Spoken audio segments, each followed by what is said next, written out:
కనుమ రోజు ఏపీలోని కోనసీమలో ప్రతిష్టాత్మకంగా నిర్వహించే ప్రభల తీర్థం ఉత్సవానికి ఏర్పాట్లు పూర్తయ్యాయి. అంబేద్కర్ కోనసీమ జిల్లా నేదునూరు నుంచి మరింత సమాచారం మా ప్రతినిధి సాయి కృష్ణ ప్రత్యక్ష ప్రసారం ద్వారా అందిస్తారు. ఈ స్థాయిలో విశేష గుర్తింపు పొందిన డాక్టర్ బిఆర్ అంబేద్కర్ కోనసీమ జిల్లాలో జరిగే ప్రభల తీర్థానికి సర్వం సిద్ధమైంది. అంబాజీపేట మండలం జగ్గన్న తోటలో 11 ఏకాదశ రుద్రులు కొలువుదీరే సంబరానికి కోనసీమ వ్యాప్తంగా కూడా మొత్తం ముస్తాబు చేస్తున్నారు. అంబాజీపేటతో పాటు వివిధ ప్రాంతాల్లో కూడా ఈ ప్రభల తీర్థం కోనసీమ వ్యాప్తంగా సుమారు 160 గ్రామాల్లో కూడా వైభవంగా సంప్రదాయబద్ధంగా సాగనున్నాయి. అనాదిగా పురాణ ఇతిహాసాల కాలం నుంచి కూడా ఇక్కడ కనుమ పండుగ రోజు ఈ ప్రభల ఉత్సవాన్ని నిర్వహించడం ఆనవాయితీ. ప్రత్యేకించి అంబాజీపేట మండలం జగ్గన్న తోటలో జరిగే 11 ఏకాదశ రుద్రులకి చాలా విశిష్టమైన స్థానం ఉంది. ప్రస్తుతం మనం ఐనవిల్లి మండలం నేదునూరు వద్ద ఉన్నాం. ఇక్కడ ప్రభలను సిద్ధం చేశారు. 5వ రుద్రుడు ఇక్కడ చెన్న మల్లేశ్వర స్వామి మనం చూడవచ్చు. చాలా సుందరంగా కష్టపడి ఈ మొత్తం ఈ ప్రభను సిద్ధం చేశారు. టన్నుల కొద్ది బరువు ఉండే ప్రభను అత్యధిక దూరం జగ్గన్న తోటకు ఇక్కడి నుంచి తీసుకెళ్లే దూరమైన ప్రభలో ఈ నేదునూరు ఉంది. అట్లాగే ఒక్కలంక కూడా దూరం ఇక్కడ 6 కిలోమీటర్ల పైగా 9 కిలోమీటర్ల పైగా ఇక్కడి నుంచి జగ్గన్న తోటకు సాగనుంది. మొత్తం స్థానికులంతా కూడా భుజాలపై మోస్తూ ఈ ప్రభను తీసుకెళ్లనున్నారు. దాన్ని సుందరంగా తీర్చిదిద్దారు. ఉత్సవమూర్తుల్ని ప్రభపై ప్రతిష్ఠింపజేసి పూజాధికారులు నిర్వహించి రేపు ఉదయం ఇక్కడి నుంచి బయలుదేరిన దీనికి సంబంధించి ఈ ఆలయ అర్చకులు ఉన్నారు. సూర్య వెంకట సుబ్రహ్మణ్య శర్మ, చెప్పండి, ప్రభల తీర్థం అనే దాని యొక్క విశిష్టత ఏంటి? 11 ఏకాదశ రుద్రులు కొలువు ఉండే ఈ ప్రాంతం ఎలా రేపు సంబరాలు జరుపుకోనుంది? ఓం గణానాన్త్వా గణపతి కుంభవామహే కవిం కవీనాముపమస్రవస్తవం జ్యేష్ఠరాజం బ్రహ్మణాం బ్రహ్మణస్పత ఆనుశృణ్వన్నోతిభిస్సేద సాధనం గణపతి అనుగ్రహ ప్రసాద సిద్ధిరస్తు. ఈ కోనసీమలో వేంచేసి ఉన్న ఏకాదశ రుద్రుల యొక్క జగ్గన్న తోట విశిష్టత కోసం ఈ టీవీ వారు వచ్చారు. ఇది 17వ శతాబ్దంలోంచి జరుగుతోంది. ప్రధానంగా ఇప్పటికి 450 సంవత్సరాలు గత పూర్వం నుంచి కూడా ప్రతి గ్రామం నుంచి ఆ గ్రామంలో నివసించేటువంటి భక్త జనాభాలందరూ కూడా సంవత్సరానికి ఒకసారి ఈ స్వామివారిని అలా ప్రభ పైన కట్టి అచ్చరబసరబా అల్లల్ల వీరా అంటూ కూడా చాలా మంచి ఉత్సాహంగా భక్తి శ్రద్ధలతోటి ఈ స్వామివారిని జరుగుతోంది. అలాగే ప్రధానంగా ఈ ఐనవిల్లి మండలం నేదునూరు గ్రామంలో వేంచేస్తున్న స్వామివారు ఏకాదశ రుద్రుల్లో కల్లా చాలా విశేషమైన స్వామివారు. ఈ స్వామివారు గత 12,000 సంవత్సరాల క్రితమే వెలిశారు. ఈ స్వామివారు అరక దుండుతుంటే నాగలకి వెలిశారు. ఆ లింగం మీద ఉండేటువంటి చారులు నాగల గీతలుంటాయి. అప్పుడు అగస్త్య మహాముని ప్రతిష్ఠించారు. ప్రధానంగా ఈ స్వామివారు ఈ జగ్గన్న తోట తీర్థానికి వెళ్ళేటువంటి దేవుళ్ళలో కల్లా బాగా విశేషమైన కొంచెం లెంత్ ఎక్కువగా ఉంటుంది. అయినా కూడా భక్తి శ్రద్ధలతోటి ఈ గ్రామస్తులందరూ కూడా చాలా హుషారుగా లేపుతారు. ఈ ఏకాదశ రుద్రుల్లో 5వ రుద్రుడైనటువంటి త్రికాగ్ని కాలరుద్రుడు ఈ ఏకాదశ రుద్రుల్లో జగ్గన్న తోట తీర్థంలో ఆ వేళ దర్శనం చేసుకోవడం వల్ల ఏమిటయ్యా విశిష్టత అంటే, నా రుద్రో రుద్రమచ్చేది, రుద్రుడు ఎవడో లేడు, మనలోనే ఉన్నారు. ఏకాదశ రుద్ర అభిషేకం చేయించుకోవడం వల్ల దేవతా గ్రహ రూపేణ దాపయంతి శుభాశుభ. అటువంటి మన భూ ప్రపంచం మీద ప్రతి మానవుడికి కూడా అనేక ఇబ్బందులు ఏర్పడతాయి. అటువంటి ఇబ్బందులన్నీ కూడా ఈ కలియుగంలో ప్రతి మానవుడికి కూడా ఎటువంటి ఇబ్బందులు ఉండకూడదని, అలాగే ఈ భూ ప్రపంచం మీద ఈ ప్రధానంగా మన కూటమి ప్రభుత్వంలో నారా చంద్రబాబు నాయుడు గారు, కొణిదెళ్ల పవన్ కళ్యాణ్ గారు, మన నరేంద్ర మోడీ ప్రధానమంత్రి అయినటువంటి నరేంద్ర మోడీ గారు ఆ నేతృత్వంలో ఇది జాతీయ పండగగా జరిగి చాలా విశిష్టత పొందింది. భక్తులు కూడా విశేషంగా మీకు చెప్తారు.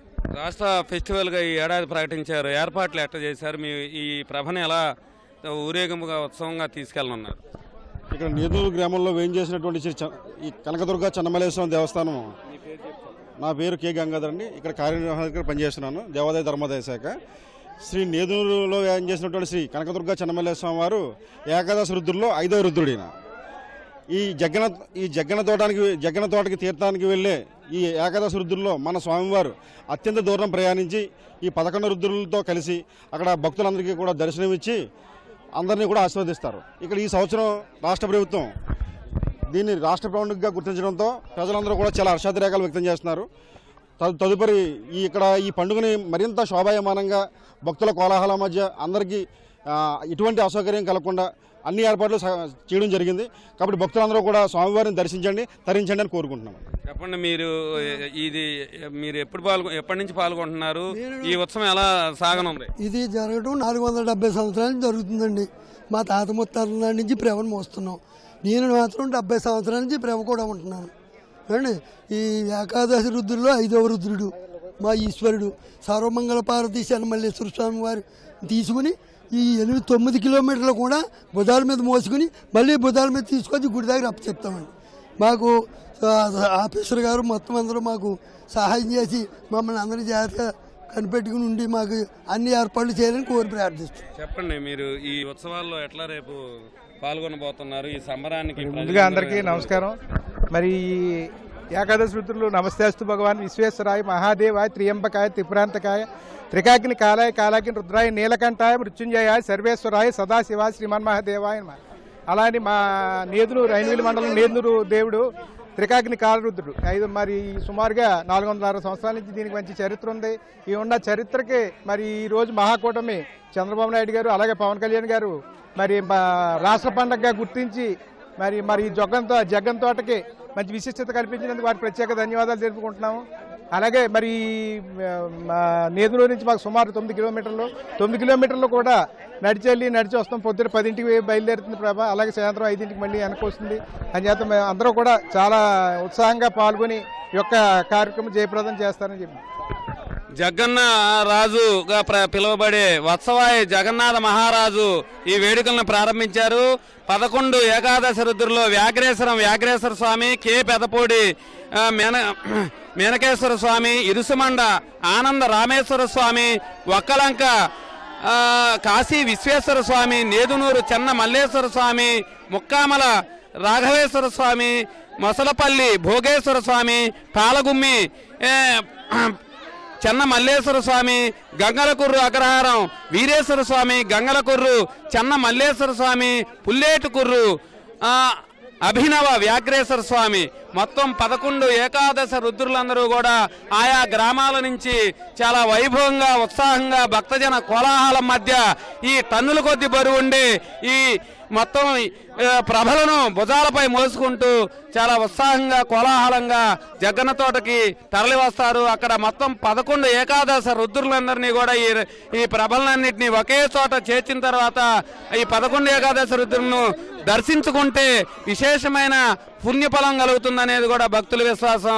సంప్రదాయబద్ధంగా వేదాల్లో కాలం నుంచి కూడా కోనసీమలో ఈ ప్రభల ఉత్సవం అనేది చాలా సంప్రదాయ సాంస్కృతిక వైభవంగా కొనసాగుతోంది. రాష్ట్ర ప్రభుత్వం ఈ ఏడాది స్టేట్ ఫెస్టివల్గా కూడా ప్రకటించడంతో ఇది మరింత శోభ సంతరించుకోనుంది. మరింత వైభవంగా ఈ కార్యక్రమాన్ని నిర్వహించేందుకు కూడా డాక్టర్ బిఆర్ అంబేద్కర్ కోనసీమ జిల్లా యంత్రాంగం కలెక్టర్ మహేష్ కుమార్, ఎస్పీ రాహుల్ మీనా ఆధ్వర్యంలో ఈ ప్రభల ఉత్సవానికి మొత్తం ఏర్పాట్లు చేశారు. 300 మంది పైగా కూడా వివిధ హోదాల్లో పోలీస్ బందోబస్తు కూడా ఏర్పాటు చేశారు. కొంత ఇరుకైన రహదారులు ఉంటాయి కోనసీమలో. ఆ ఇరుకైన రహదారుల్లో ట్రాఫిక్ ఇబ్బందులు లేకుండా భక్తజన సందోహం కోలాహలం మధ్య ఇది పూర్తి స్థాయిలో ఈ ప్రభల ఉత్సవం సాగనుంది. రేపు ఉదయం నుంచి కూడా ఈ ప్రభల ఉత్సవం పూర్తి స్థాయిలో ఇక్కడ మొత్తం జగన్న తోటకి తరలి రానున్నారు. ఏకాదశి రుద్రుల కోసం 11 గ్రామాల్లో ప్రభలన్నీ సిద్ధమయ్యాయి. కెమెరామెన్ రాజశేఖర్తో సాయి కృష్ణ, ఈటీవీ న్యూస్.